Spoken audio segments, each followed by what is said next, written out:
Yes, indeed, folks, the sounds of Scar Symmetry with Slaves to the Subliminal. My name is Total Biscuit. You are listening to Blue Please here on WoW Radio. If you are here for the Scourge Ventrilo recordings, you will have to wait another 15 minutes or so, and I hope you'll stick around and listen to what I have to say. Now, the badge issue. We ain't done with it.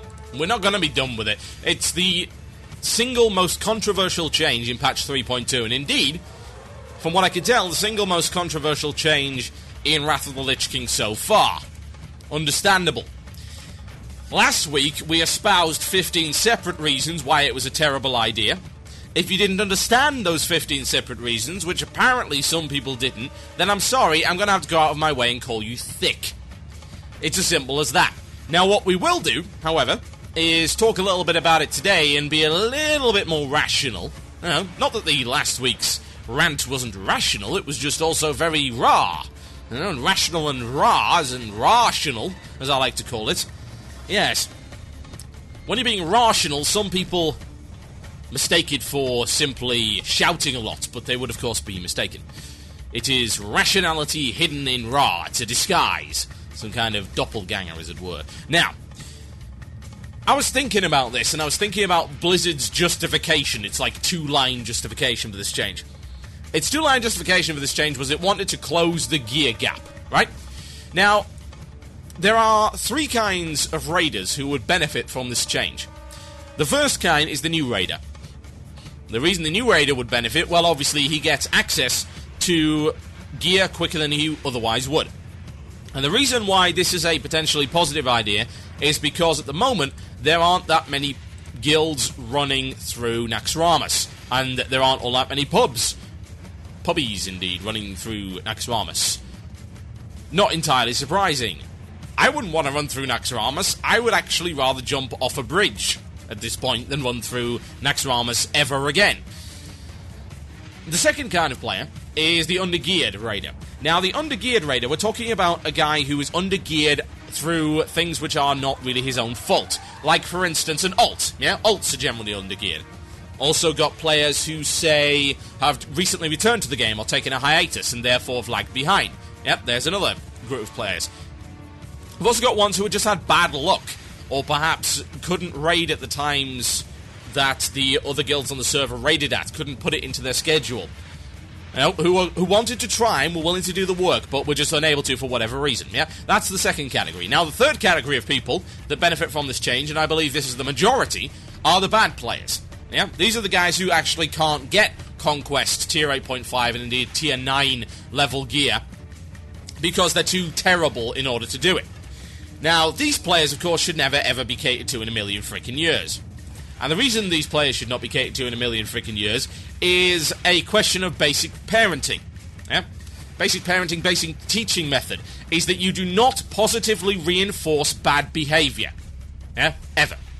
If you are terrible at the game, and Blizzard comes along and says, "Oh, little Timmy, it's okay, just wait a little bit and we'll give you all the epics you could ever possibly want. No, you don't have to do your homework like the rest of the children. It's okay, you get a gold star just for showing up."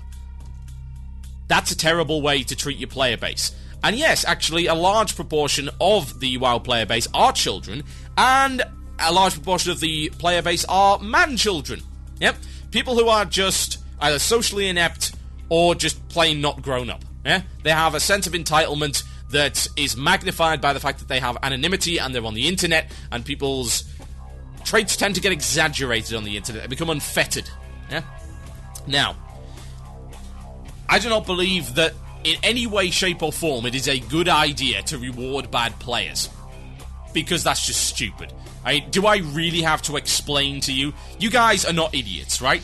I know some of you disagree with me on the badge issue, but you guys are not stupid. Because if you were stupid, you wouldn't be listening to this show. We tend to deal with some relatively highbrow stuff here, I like to think. So, yeah, if you were stupid, you wouldn't be listening. So, I'm going to assume a basic level of intelligence from all of you. Which means that you understand the concept that rewarding bad players for doing bad things is bad. Yeah? That's bad reinforcement. You are reinforcing bad behavior, bad habits, bad playstyles. You don't want that, because that negatively affects your experience as a good player. Yeah? The more bad players there are in the game, the worse your experience is going to be, because invariably you're going to run into some of them, and they're going to waste your time. Now, let's assume for a second that Blizzard is actually doing what it says it's doing, i.e. they're trying to close the gear gap for players who have not had the opportunity to get the gear through, reasons that are not their fault. So we're looking at new players who can't get into Naxxramas because everyone's running Ulduar, and we are looking at ungeared players, whether they be alts, whether they be people who've recently returned to the game, or whatever. Now, the way they're doing this, of course, for those who don't know, and if you do, then I'd like to know how much the rent of that rock you're living in actually costs you per month, is they're going to give conquest emblems to everybody. Basically, anyone that runs heroic content or upwards. And they're also going to give emblems of triumph, which is also a slap in the face, to people who do dungeon dailies. Yeah? Which is obscene and ridiculous and makes no freaking sense. Now, that's their quick fix. That's their way to close the gear gap. And it's lazy as hell. It is one of the laziest development decisions you can ever possibly imagine. And even if you support the badge change, you should at least chastise Blizzard for being lazy. Yeah? Not coming up with something a bit more innovative to deal with the problem of the gear gap. I mean, for God's sake, they've been creating raids for years. The gear gap has always existed. Always. And it's taken them this long to figure out how to fix it, and their fix is basically a band-aid? Yeah? I mean, for God's sake. You've got people with horrible, virulent diseases out there. Eh? Here's the metaphor for you. You've got people with a wide variety of horrible, virulent diseases. And what ends up happening as a result of these diseases is they can't raid. Yeah? There's a lot of different diseases, a lot of different symptoms, but they all have the same end effect. And their way of fixing it is to slap on a band-aid and give you a lollipop. Or in this case, like 40 or 50 lollipops. Yeah? Even if your teeth are rotting, even if, for God's sake, you do not need sugar, because it will send you into some kind of hyperactive mess. Yeah? There's the twisted, stretched metaphor for you. There's the analogy, as it were. Now, I have a solution. I don't believe Blizzard will implement it, but I have a solution. You know what? I like coming up with ideas. This show has always been about ideas. It's always been about presenting some alternatives, and some of them actually do get adopted, yeah? Sometimes this does get through to Blizzard. We know Blizzard listens to this show. It's not surprising. The show is one of the most popular WoW podcasts on the internet, and one of the longest running. It's not surprising that Blizzard would listen to it. I imagine they also listen to other podcasts as well, and that's cool. So, every now and again, we do see things that have come as a result of this show. Now, with the badge change, I feel so strongly about the badge change. And I would implore Blizzard to actually listen to what I've got to say on this one. Now, here's a solution. Yeah? What you are trying to do here is you are trying to help out new players and undergeared players, but also not help out bad players. The problem with the current badge system that you're going to implement is that it busts open the tiers and it causes a kind of a uniform effect. Yeah? You're giving it to everyone. Yeah? Bad players included.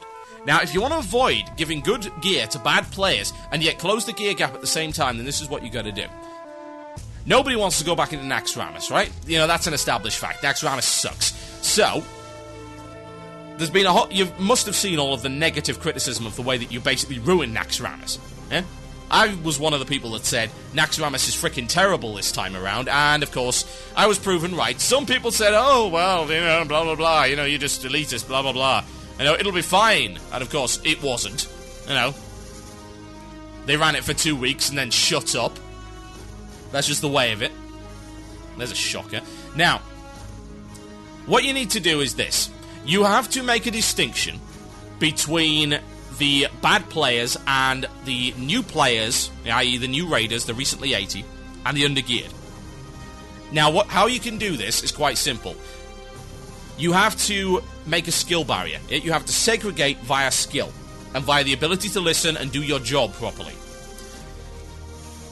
And what you also then have to do is make sure that there are other players who are willing to go back into Naxxramas. Yeah? Because that's the problem right now. They're not willing to go back into Naxxramas, so you're coercing them to go back into Naxxramas by giving them elements of conquest. Yet, Naxxramas still sucks, and indeed is going to suck more because the players who are going back there are horrifically overgeared for it now.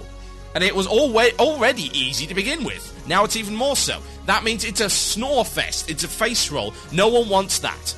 They want a raid that's fun. So here's what you do. You've got the brand new mechanic that you've put in called Heroic Mode, yeah? It's been changed around. You've now got 10 and 25 man raids. This is the new content that I'll be talking about later. And you've got Heroic Modes. Heroic Modes are basically hard modes, yeah? But you set the entire instance to hard. Now, what you can do is you can do the same thing with Nax. You can introduce a Heroic Nax. Now, what you can then do is take a look at the encounters and have a look and see what you had to change and what you dumbed down between Nax 1 and Nax 2. And then you revert those changes. For instance, those of you who have been in old Nax will be aware that the Hygen dance, yeah, being hit by Hygen's goop or whatever it is, would kill you in one hit in old Naxxramas. Now it doesn't. Yeah, that's why that fight is a snorefest, because you don't have to be awake. If you fail, it doesn't matter. Yeah, because you get another shot. It just doesn't kill you. You know, someone just sticks a hot on you, you're back up to full in no time. So here's what you do. You make it deadly again. You make it kill. Yeah? Not only that, but let's go a step further. Make it kill and make it explode and kill other people within like 20 yards. Make it dangerous. Do the same thing with Thaddeus. Yep, get my Exner back up. For instance, my Exner is now a joke because of the new heals over time that have been introduced. Counteract that by making her hit harder and faster during the web phase. Also, AoE has got more powerful, which means the spiders are AoEable in one hit, and there's less of them. Change that. Make them harder, make them hit faster, make them more resistant to AoE, make them have more hit points. And you can do this throughout the entire instance. You can buff any mechanic that would have, in the old instance, actually killed you. Yeah? Now, why am I saying that? You know, why am I just saying, oh, well, let's do this with Nax? Well, here's the reason. Because with that, you make a distinction between people who suck and people who are just undergeared. Yeah? There's the distinction. There's the line that needs to be drawn. Undergeared players and bad players. Bad players are going to fail in this new Naxxramas, no matter how much gear they've got, because all those mechanics that involve you actually being awake and playing your class properly, they're going to work against you, and they're going to be fatal. Now, the undergeared player, yeah, or the new player who is willing to listen and follow orders and is, you know, a good example of their class, is not going to die to these mechanics. These mechanics have got nothing to do with the amount of DPS it can do, nothing with the healing, yeah? Utterly unrelated to gear. Completely and totally separate gear from skill. Skill from gear. Separate the two. And what you've then got is a test of how well you can play. And it makes it more interesting for the players who have already done Nax to death. Because the people who did Nax to death were complaining it was too easy and you could snore your way through it. If you make it so you can't, people will go back in. Now, here's what you then do. Yeah? You give scaling rewards based on whether or not you have people in your group who have an average lower item level than everyone else. Yeah? So that means it actually benefits you to take new players into the raid instance. Yeah? Take alts. Take new guys. Yeah? If you know a guy who's applied to your guild and they're like, oh, well, they're undergeared. Right, well, we'll take them anyway, because their application looks good, they seem like a nice guy, they seem like they're going to be willing to pull their weight, they're going to be a good addition, but they're undergeared. Okay, we take him in, we take him to Nax, because we benefit by taking that guy into Naxxramas. Yeah, now, the item level detection is already in the game. You can just see the Realm First Algernon 10-man achievement. That is based on item level. That mechanic is there, it's not difficult to implement. And you throw in some extra gold, throw in some extra loot, throw in some different loot, throw in some cool non-combat pets, mounts, achievements, titles, all this extra stuff. Huh? And what you then do is you close the gear gap for undergeared and new raiders, and you get people to go back inside Naxxramas for a reason, as opposed to, oh look, loads of conquest, and we're doing the same old boring instance. It shuts up the guys that, including me, that said Nax was too easy and it would basically ruin the old Naxxramas. Which is absolutely true, it did. Yeah, it sucks in comparison. You can fix that, it's relatively simple to do. You just get an upgraded heroic version Nax, which is on par with Ulduar Vanilla difficulty. It gives more variety to existing raiders, it ensures that more people go back into Naxxramas, so it means more new players can get groups. And it segregates, which is what you're now trying to do with the new Colosseum. Just bear that in mind, this is what you're trying to do. It segregates player skill levels. The bad players can't go in, because they'll just ruin everything. Yeah? Does that sound like a reasonable idea to you? Because it does to me. Separate those three groups out. Benefit the first two. Benefit the undergeared. Benefit the new. And do not benefit the bad. Then I'll be happy. Yeah, that's a more elegant solution than your badge change. Your badge change is a quick fix. It's a band-aid. This is an immunization. This is a vaccine. This is a medicine, an antibiotic. It's a magic bullet. Whatever you want. Think about it. Just a little bit of theory craft there. Just a little bit of speculation. A few ideas. My name is Total Biscuit, and you're listening to Blue Please here on WoW Radio. When we come back, we'll be playing for you the Scourge Vent recordings, exclusive to WCRadio.com. In the meantime, however, I think I'm going to play some cheese. Oh yes. Need some cheesy metal, folks. It's by Ed Guy, and the name of this track is We Don't Need a Hero. Enjoy.